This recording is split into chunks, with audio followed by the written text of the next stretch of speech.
Hey parents, Shihan here from Skills Dynamic Martial Arts in Troy, Michigan. And I wanted to spend a couple minutes today talking to you about the life skill for this cycle, which is communication. And the parents are loving the cycle. The ninjas are getting some great benefits that they're able to use in their everyday lives. And that's exactly what we want to accomplish here. Give the ninjas something that they're going to be able to use for the rest of their lives. And it's not punching and kicking. What we're working on with communication, we started this week with two aspects. The first one we started talking to the ninjas about was dressing for success. That people make judgments by the way you look. And so whether that's right or wrong is a different conversation, but what we want to really focus in on is giving the best impression. And dressing for success can mean different things to different people. So what we're doing here, for example, is at karate, dressing for success means you're in your proper uniform. You've got your jacket, you've got your pants, you've got your belt tied correctly in a nice knot, and the t-shirt underneath your uniform is tucked in.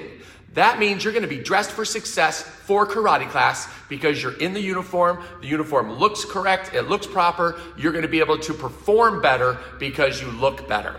Now, when you're at school, again, that's going to mean different things to different people. The key element that we're talking about in dressing for success is I am not talking about getting $300 pair tennis shoes or having the latest fashion and making sure you wear the most expensive clothes.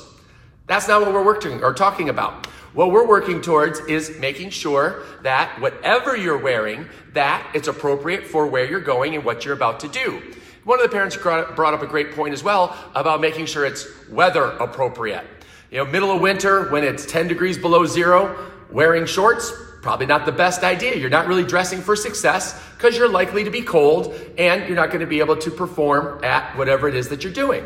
So making sure that you are dressing for success is an important skill to teach our ninjas at a young age. So as they get older, they are better prepared and they know exactly how to dress for the occasion that they're going to.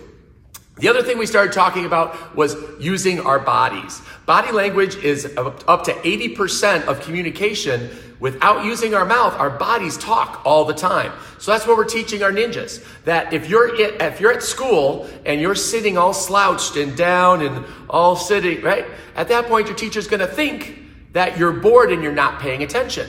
If you're sitting tall, eyes on the teacher and making good contact and nodding, then they're going to think that you're engaged and that there's a chance that you are listening to them. Notice I did say a chance because you could still be daydreaming or thinking about something else. Focus is something we're going to work on in another topic. But communicating with our body. So not only how do we stand or how do we sit or how do we act, right? But also moving quickly. So making sure, again, here in karate class, get your stuff done, get back on your spot so that we can continue class. There is no just kind of sort of walking around and then jump into class when you feel like it. Get to it. By hurrying and performing quickly, you're going to get more done. And again, it's going to show us that you're excited and that you're ready to learn. The final piece that we gave parents is talking about our body language is something I learned from Tony Robbins a really long time ago, and that's called peak state. And by putting our body in our peak state, or for children, putting it in their peak state when they're studying for homework or doing homework at home, that they're going to perform better at school. And what that means is by putting your body in the same position that you're going to be taking tests in, you're going to retain the information better, you're going to recall it better, and you're going to end up therefore doing better on your tests. So if you're when you're at home, a lot of times the kids, I want to lay on my bed, or I want to lay on the floor, or they're all lounging. And I get it. It's been a long day and that you're tired. But at that point, your body's not in peak state. So you're actually working against your brain. So your body is saying one thing, but your brain is trying to do something else. And you've got this crisscross that is really struggling. So what you want to do is sit in a chair that's similar to what you have at school. Probably the kitchen table is a good spot, or if you have your own desk, right? Sit tall, do your homework, so that way you're absorbing all of the information. Your brain's going to keep it longer. Then you're going to be able to pull it back out when it's time for that quiz or test and do spectacular at school.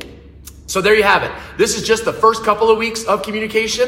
We're going to be moving on. We're going to be talking about listening skills. We're going to be talking about vocabulary and the language that we use when we talk in the upcoming weeks. So it's going to be a super exciting May and June. So if you have any questions about communication or how we can get your ninja to communicate better with their actions, their body, or dressing for success, let me know. I'm always happy to help. Do me a favor, let me know that you watched this video. Put in the comments down below, I'm listening. That'll be the code word. Let me know that you actually watched the entire video and you are a super awesome parent. As always, if there's a parent that you think would use this information, feel free to share this post in any of your parent groups or any place that you find would be useful. Have an awesome day. I'm going to go teach some great classes and we'll talk to you soon.